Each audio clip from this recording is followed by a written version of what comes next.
Have you ever been asked to write a report and just felt that sinking feeling? You know, that where do I even start panic?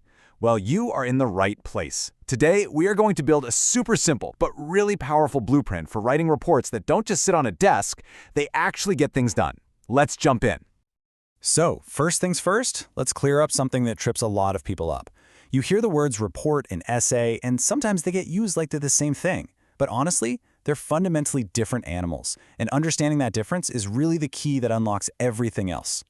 And here it is, side by side. An essay, that's where you argue a point, right? It's subjective, it's trying to persuade you to see things from a certain angle. A report, though, think of it as the cool, calm, and collected cousin. It is totally objective, it's built on a clear, rigid structure, and its only job is to inform or analyze based on cold, hard facts. All right, so now that we know what a report isn't, it's not an opinion piece, let's dig into what it is. What are those core principles that really give a report its power? At its heart, a report is a formal document. This isn't just a casual email update. It's a structured piece of writing that's designed to do one of three things: inform people about something, analyze a situation, or recommend a course of action. And what's the fuel for all of this? Facts and data. That's it. Now, here's the good news. This is what makes report writing so much easier than you think. Unlike other kinds of writing, reports follow a really predictable structure, which is great for us because it means we have a clear blueprint to follow every single time. So let's break down the anatomy of a report. These 5 sections. This is our blueprint. It's really just a logical journey. The title page is the front door. The introduction tells you where you're going. The main body is the journey itself, where you see all the sights, all the findings.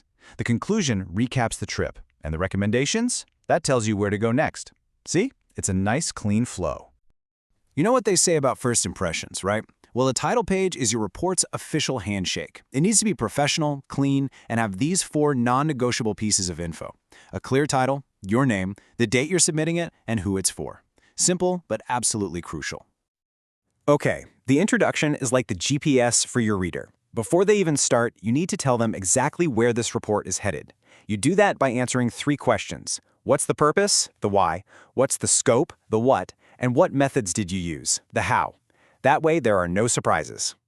And when you're writing the introduction, don't feel like you have to be super creative with the language. Honestly, being direct is better. A phrase like, "The purpose of this report is to investigate," is your absolute best friend. It's formal, it's crystal clear, and it sets a professional tone right from the get-go. All right, now we're at the main event, the body of the report. This is where you lay out all your evidence. And the golden rule here is objectivity. This section is all about facts, not feelings. Break up your points with clear headings and subheadings so it's easy to read. And of course, if you got information from somewhere else, you absolutely have to cite your sources. So how do we land the plane? With the conclusion and recommendations. A really easy way to think about them is this. The conclusion looks back. It summarizes your main findings. You never, ever introduce new information here. Then, the recommendations look forward. They suggest specific, actionable things to do based on what you've found. Okay, the structure is down. We've got our blueprint. But, you know, how you say something can be just as important as what you say. So let's talk about using language that sounds credible, authoritative, and gets people to listen. Here's a perfect example of the kind of shift you need to make. Informally, you might say, "I think the product is pretty cool," but that's a feeling. The formal version is, "The product was evaluated as highly effective."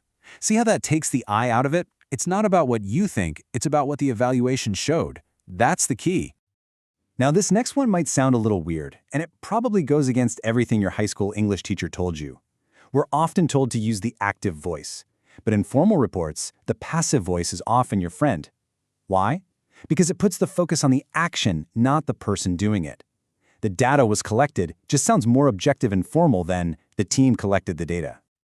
Here's a phrase you should just commit to memory. Seriously. Starting a sentence with, "It was found that," is a classic, powerful way to introduce a finding.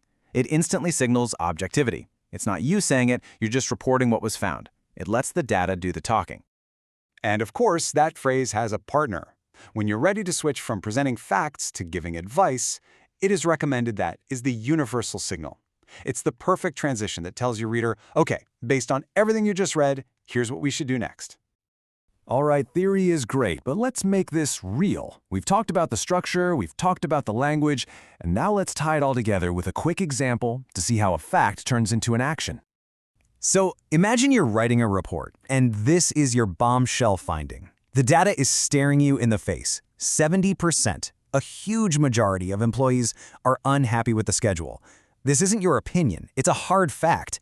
So the big question is, what do you do with that information? And here's the magic. That finding translates directly into action.